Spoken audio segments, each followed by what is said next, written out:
Bom dia, bom dia. Como é que vocês estão? Graça e paz com todos. Tudo tranquilo? Vamos para mais uma reflexão. Vocês já pararam para pensar no quão grandioso é o amor de Deus? O amor do nosso Criador por nós?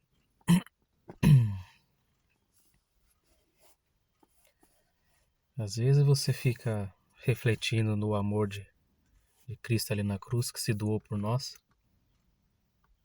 né? Só que às vezes você não consegue mensurar com palavras em tamanho, em quantidade.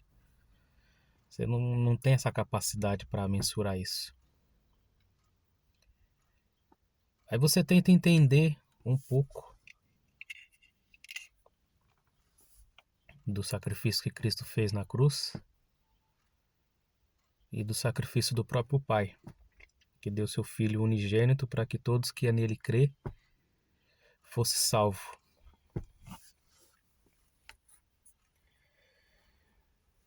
Muitos dizem que amor é só de mãe. O amor de mãe é um amor grandioso. Não estou aqui eu para falar algo diferente. Mas você afirmar que amor é só de mãe é um tanto quanto presunçoso, vamos dizer assim.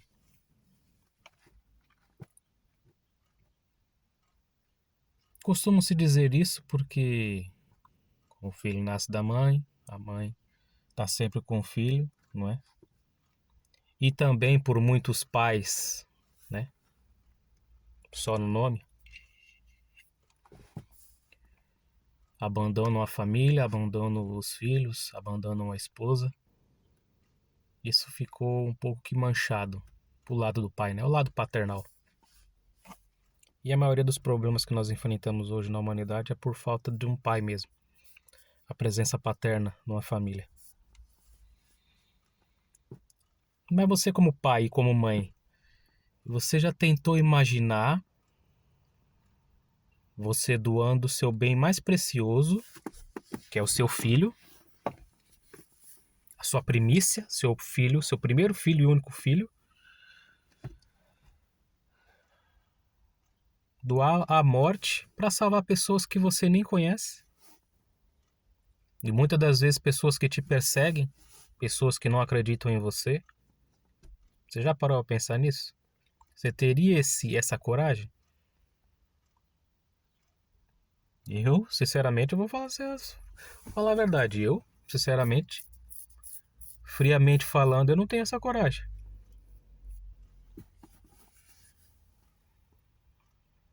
De fazer isso por uma pessoa que eu admiro, quanto mais para quem eu não conheço. Tem que ter muita fé. Tem que ser verdadeiramente um homem de muita fé. E levando em consideração que eu acabei de falar homem, Deus me traz em memória Abraão. Abraão é conhecido como o pai da fé. Muitas vezes as pessoas não entendem, mas há muitas coisas envolvidas para o Abraão ser chamado o pai da fé. Mas a maior delas é que foi quando Deus, o próprio Deus, prometeu para Abraão que ele seria pai de uma nação e pai de muitas nações. Foi por isso que ele mudou o seu nome, de Abrão para Abraão. E depois de muito tempo, ele velho, Sara velha, aos olhos humanos não poderiam mais conceber nenhuma criança. Deus concebeu e deu a Sara Isaac. E num determinado tempo de sua vida, Deus pediu a Abraão que desse o seu melhor, que desse aquilo que ele mais amava, desse a sua primícia para Deus em sacrifício. E eu, como pai, paro para analisar o quão angustiante pode ter sido para Abraão aquele momento. Mas em nenhum momento ele pensou em não obedecer a Deus. Mesmo com a dor inimaginável que ele sentiria de entregar em sacrifício o seu próprio filho, porque ele mesmo teria que matar o próprio filho. Olha o que Deus pediu para Abraão. Ou seja, Deus não vai pedir algo para você que você não pode cumprir. Já pega essa lição daí. E quando Deus percebeu que Abraão realmente, verdadeiramente amava ele, e tinha fé nele, e tinha fé de que ele poderia ressuscitar Isaac, ele foi para cumprir. Só que o próprio Deus não deixou. Porque já estava cumprido, já estava atestado a fé de Abraão.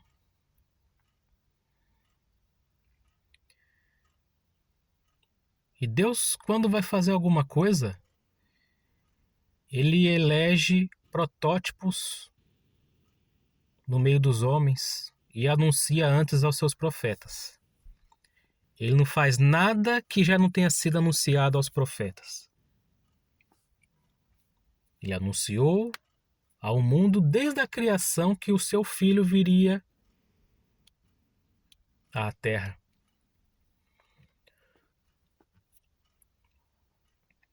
Anunciou aos seus profetas o dilúvio.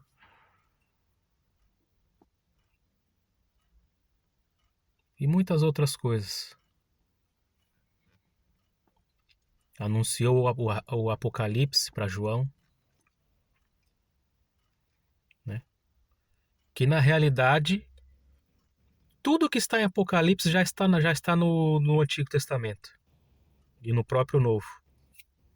Na realidade, o Apocalipse é um compacto, é um resumo com alguns acréscimos do que tem no Novo Testamento e no Velho Testamento, nos profetas. É como foi dito. Deus não faz nada sem que antes ele anuncie aos seus profetas. E naquela parte que Deus fala para João comer do livrinho, que seria doce como o mel na sua boca e amargo no ventre, e diz que ele teria que profetizar outra vez para as nações. E onde é que está isso? Está em Ezequiel. Ezequiel não comeu, se eu não me engano é Ezequiel. Ezequiel não comeu o livrinho?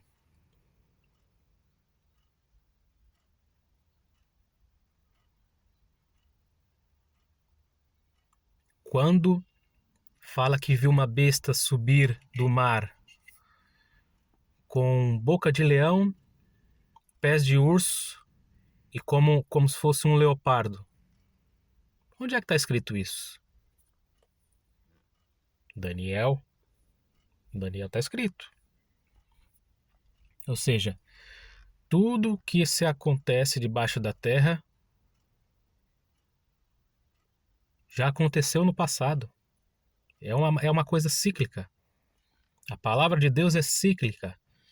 Tem o cumprimento físico, tem o cumprimento espiritual, tem o cumprimento emocional, tem o cumprimento na situação atual e vai ter o fiel cumprimento no futuro. Assim como ele manda a carta às 7 igrejas lá de Apocalipse. Por que ele escolheu necessariamente aquelas 7 igrejas, sendo que tinha outras? É porque aquelas 7 igrejas, naquele momento, naquele ambiente que estava acontecendo tudo aquilo com cada uma delas, iria acontecer no futuro. Não é à toa. Deus não faz nada assim do nada. Do nada que eu quero dizer é premeditado, vamos dizer assim. Esperou acontecer a situação que aconteceu nas 7 igrejas para profetizar para João que serviria para a igreja do futuro.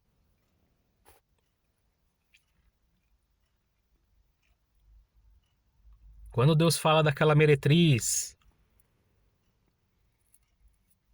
que tem um determinado momento que a própria besta despedaça ela por completo, despedaça ela toda. de quem que ele está falando? De quem ele está pegando referência? De Jezabel? Jezabel no passado não era uma meretriz? Não dominava tudo ali? Não perseguia os profetas do Senhor? E teve uma morte assombrosa? Foi despedaçada? Só foi encontrado pés, mãos e cabeça e crânio para ser enterrada? É a mesma coisa. Quando na lei diz que uma mulher adúltera tem que ser apedrejada, Deus permitiu essa lei porque no futuro ele iria se usar disso. Porque o adultério para ele é algo abominável. Por que ele não tolera que você adore outro Deus? Qualquer outra coisa, a não ser ele em primeiro lugar. Esse é o primeiro mandamento. Amarás o Senhor teu Deus de todo o teu coração, de todo o teu entendimento, de toda a sua força. Só a ele prestará culto. Ou seja, ele é o esposo. A igreja, como esposa, deve fidelidade ao esposo e vice-versa. Eu não preciso falar dele porque ele é fiel, né? Tô falando isso porque sempre tem aquele mimimi que daqui a pouco aparece uma feminista de plantão aí, vai começar a dizer que eu sou machista, aquela coisa toda. Enfim. Então, a idolatria para o Senhor é como se fosse um adultério.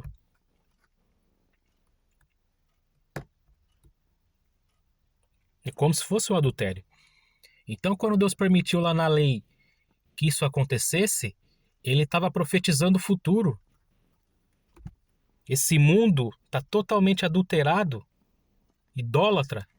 Quando na palavra diz que vai chover saraiva do céu, que são pedras enormes, com fogo, está se baseando lá no adultério lá da lei lá, para poder castigar essa mulher adúltera que somos nós, as nações.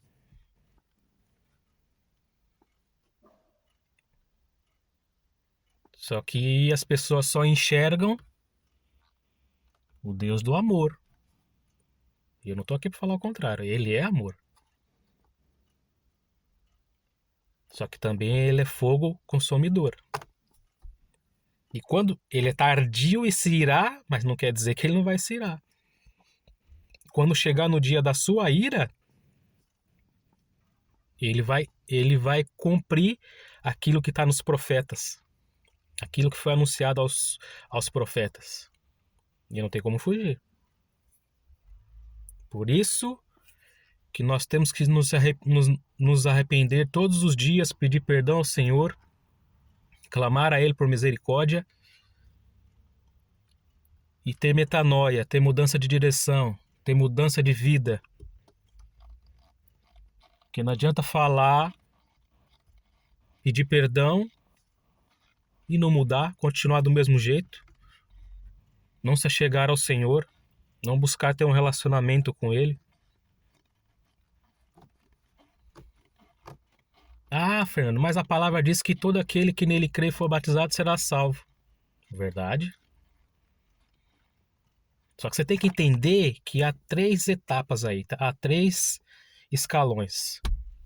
Os reinantes, os salvos e os não salvos. Para você ser salvo, você crê que o Senhor Jesus é o seu Senhor e Salvador? Se arrepender dos seus pecados e não procurar mais pecar? Você é salvo. E quem já não faz isso, não quer saber, é não salvo. Agora, para você reinar, é diferente. É diferente. As pessoas acham que é tudo igual. Nessa questão de igualdade, é tudo igual, que não sei o que, o Senhor nos olha do mesmo jeito, que não sei o que. O Senhor nos olha do mesmo jeito e dá oportunidade igual para todos. Só que Ele, como um Deus justo, Ele vai galardoar de acordo com o que você viveu aqui na Terra.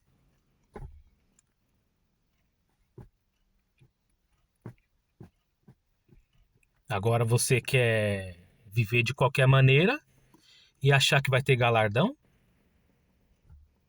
Não vai.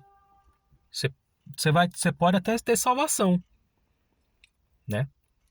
Porque a palavra diz, a palavra é clara. Se você crê no Senhor Jesus e for salvo, né?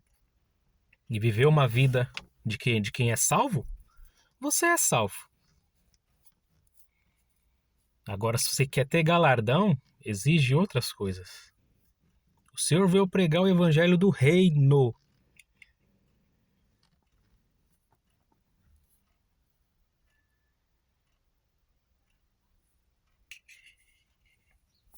Vou falar alguma coisa aqui que às vezes pode escandalizar alguém, né? Que as pessoas hoje não aguentam escutar nada. O Senhor Jesus, quando veio, ele não veio matar a fome do pobre.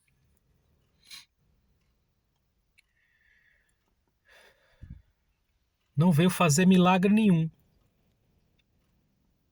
Curar os enfermos. A missão dele não era essa. Tudo que ele fez era com um propósito. Quando ele matou a fome das pessoas, de algumas pessoas, quando ele ressuscitou Lázaro, quando ele curou alguns doentes, quando ele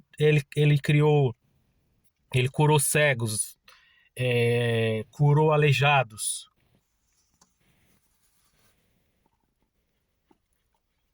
ressuscitou Lázaro. Tudo era com intuito. Não era com o intuito do simples fato de matar a fome, de dar vida física, falando,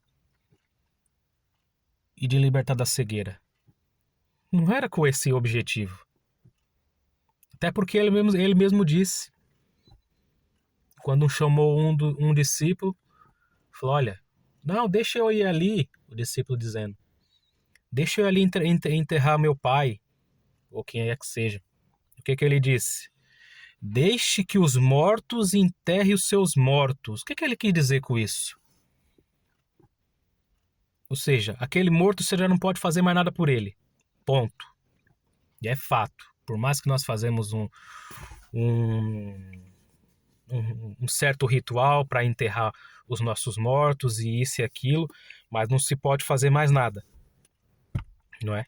Por aquela pessoa. E quando ele fala que os mortos enterram os seus mortos, aquelas pessoas que vão enterrar estão mortas em Cristo. Não aceitam, não querem seguir ele. Então deixe que eles cuidem dessas coisas. Você não precisa.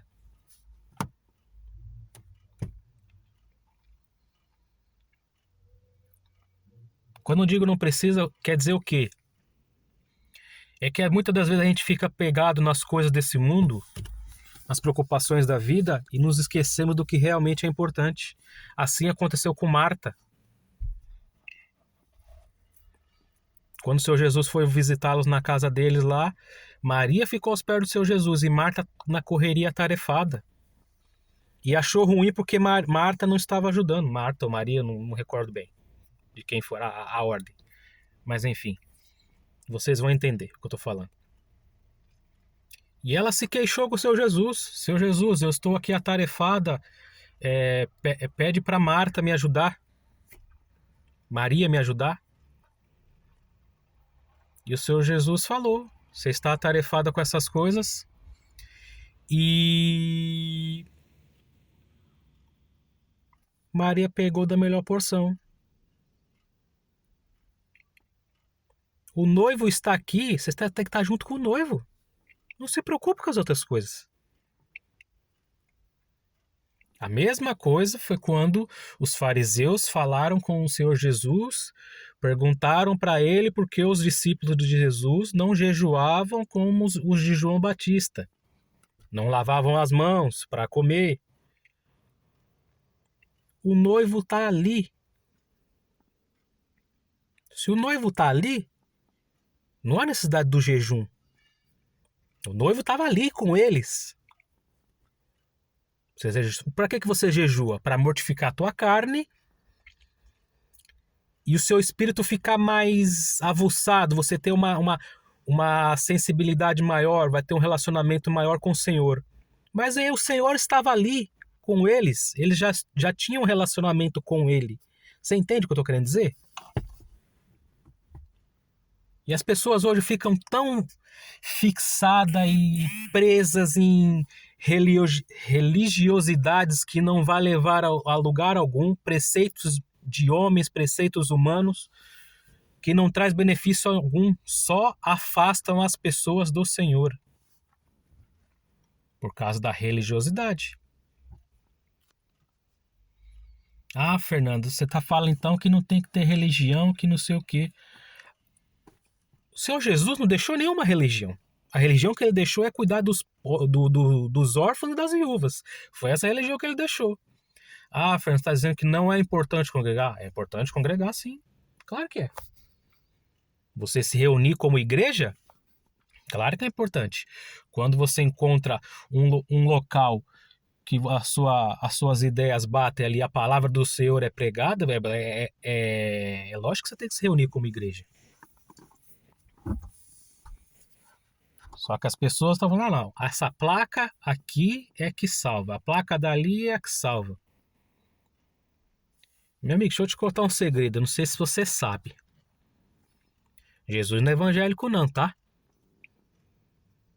Jesus não é evangélico. E nem Maria é católica. Só para vocês saberem, se vocês não sabem ainda, ou não sabiam, estão sabendo agora. Jesus não é evangélico e Maria não é católica. Ah, Fernando, você tá com heresia. Pois é. O Senhor Jesus nasceu aonde? Cresceu aonde? Morreu aonde? Em Israel. Né? Jesus era o quê? Judeu. Nasceu judeu, cresceu judeu, morreu judeu. Ponto. E Maria? Maria também, não é? Pois é. Jesus era judeu, Maria era judia. Aí vem um homem e começa a criar um monte de coisa. Um monte de religião. Ah, Fernando, religião vem do grego, que não sei o que quer dizer religar o homem a Deus. Será que realmente você precisa de uma religião para te ligar a Deus? Quem te liga a Deus é Cristo. Cristo te religa a Deus. Religião nenhuma te religa a Deus, não. Muito pelo contrário, eu estou vendo muitas afastando, jogando muitos irmãos no inferno, jogando muitos irmãos no fogo. Isso é o que eu tenho visto. Ah, Fernando, está revoltado? Nem um pouco. Nem um pouco, porque isso é necessário que aconteça. Para que venha a geração do engano. Para que venha o engano e engane muitos que se deixam enganar. Ah, Fernando, você está dizendo que todo lugar é ruim? Nenhum momento. Há lugares bons para se congregar, sim. Ah, sim. Mesmo com erros aqui e ali, porque todo lugar vai ter erro. Aonde tem um homem, tem erro. Podem te anunciar a palavra, te ensinar a palavra. Como também há lugares que, infelizmente ou felizmente, não vai te levar a nada. Muito pelo contrário, vai te levar para o lugar errado.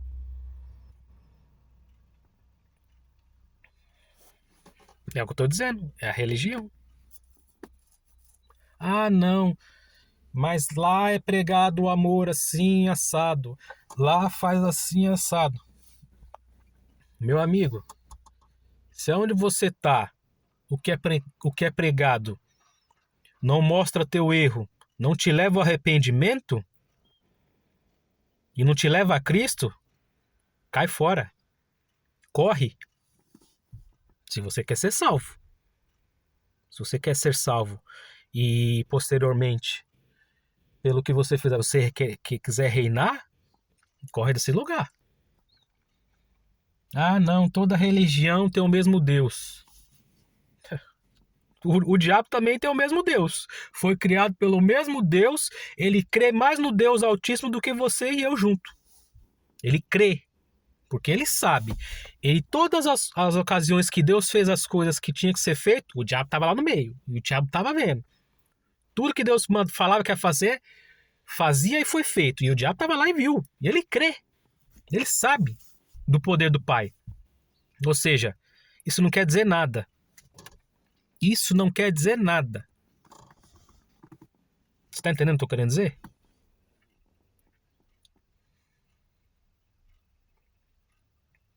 Então, meu amigo, o amor é muito além do que você está acostumado a ouvir, a ver. Como muitos casais dizem que ama. Ah, eu amo. Na primeira crise já está se apartando. Que amor que é esse? Isso aí não é amor. Isso é paixão. Ai, eu vi aquela pessoa lá, foi amor à primeira vista. Balela. Isso não é amor, isso é paixão.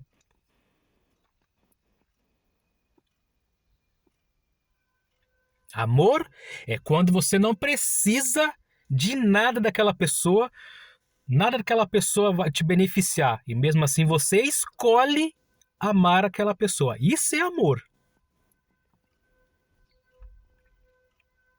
Além disso, paixão. Carne. Carnal. Só isso.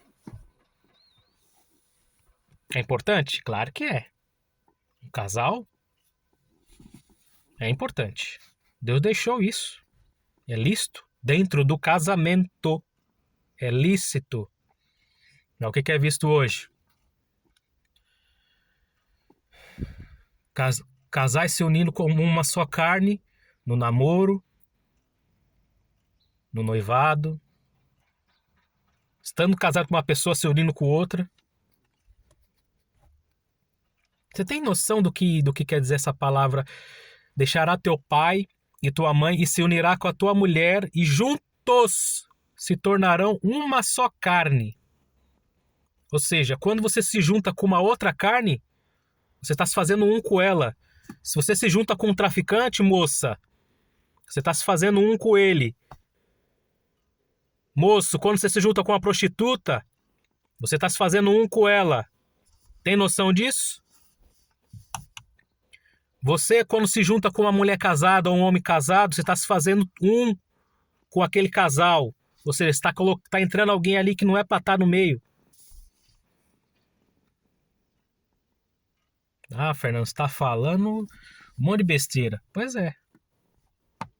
O mundo é assim que enxerga as coisas, como besteira. Não leva nada a sério. Aí quando começar a sarar e vai começar a cair do céu, aí vai levar a sério, aí já vai ser tarde. Aí já vai ser tarde. Tá bom? E isso não é um desabafo, não. Isso não é um desabafo. Isso é o que está acontecendo. E quando Deus te dá entendimento para falar alguma coisa e você não fala, você é culpado daquilo. Porque você pegou conhecimento só para você.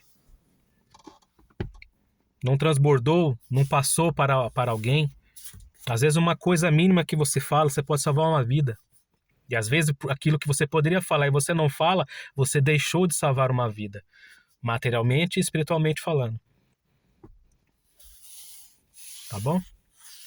Era para ser uma reflexão curta, mas acabou ficando um pouco longo. Tá bom? É só isso só.